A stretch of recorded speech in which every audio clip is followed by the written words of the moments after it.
நாம் இன்றைக்கு அரசியல் கூட்டங்களுக்கான வழிகாட்டுதல்களை பற்றி பேசப் போகிறோம். தமிழகத்தில் அல்லது இந்தியாவில் அரசியல் கூட்டங்கள் மிக முக்கியமானவை. ஆனால் அவை சீரான மற்றும் அமைதியான முறையில் நடைபெற வேண்டும் என்பதற்கான சில வழிகாட்டுதல்கள் இருக்க வேண்டும். முதலில் கூட்டம் நடைபெறும் இடத்தை தேர்ந்தெடுக்கும்போது அந்த இடத்தின் பாதுகாப்பு மற்றும் அணுகுமுறை முக்கியம். பொதுமக்கள் எளிதில் வரலாம், ஆனால் பாதுகாப்பு படையினர் மற்றும் மருத்துவ உதவி குழுவும் அருகிலேயே இருக்க வேண்டும். இதனால எந்த அவசர நிலை ஏற்பட்டாலும் உடனே நடவடிக்கை எடுக்க முடியும். இரண்டாவது, கூட்டத்தின் முன்னணி உறுப்பினர்கள் மற்றும் பேச்சாளர்கள் அவர்கள் பேசும் விஷயங்களை முன்கூட்டியே திட்டமிட வேண்டும்.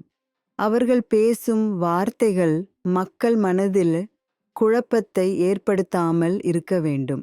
அரசியல் பேச்சுக்கள் மக்கள் மனதில் உற்சாகத்தை ஏற்படுத்த வேண்டும், ஆனால் அதுல வெறுமனே விமர்சனங்கள் இருக்கக்கூடாது. மூன்றாவது, கூட்டத்தில் உள்ளவர்கள் அனைவருக்கும் பாதுகாப்பு வழங்க வேண்டும். கூட்டத்திற்கு வருபவர்கள் அவர்களின் அடையாளங்களை பதிவு செய்ய வேண்டும்.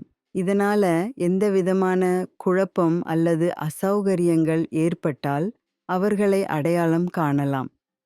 நான்காவது, சமூக ஊடகங்கள் மற்றும் தொலைக்காட்சிகள் மூலம் கூட்டத்தின் நேரம் மற்றும் இடம் பற்றிய தகவல்களை பரப்ப வேண்டும். இதனால மக்கள் முன்னதாகவே கூட்டத்திற்கு வருவதற்கான திட்டமிடலை செய்யலாம். ஐந்தாவது, கூட்டத்தின் போது போலீசார்களும் அமைதியை காக்கும் குழுவும் இருக்க வேண்டும். அவர்கள் கூட்டத்தில் உள்ளவர்களை அமைதியாக வைத்திருக்க வேண்டும்.